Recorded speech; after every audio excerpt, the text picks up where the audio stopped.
What can you draw in 64 by 64 that will make people spend an actual dollar?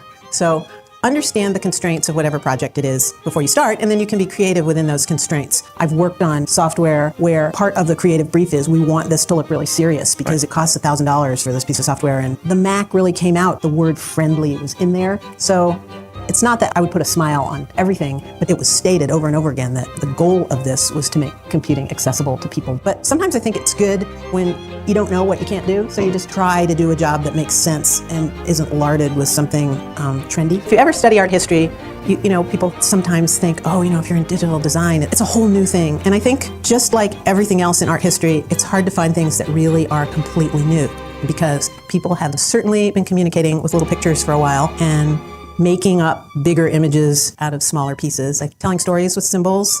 When something's really realistic, it looks like somebody in particular who's not you. But when you take all the detail away, everyone can project themselves onto something simple. The fewer details, the more universal something is. You just needed to distill things down to their essence. Most of the time, you want to inject meaning into things, so when you do that, people care about the images and they take on a bit of life of their own. Icons or logos, I usually figure there's just no single right answer. Always try to mock things up. Just because you have access to millions of colors, you don't need to use them all for every job.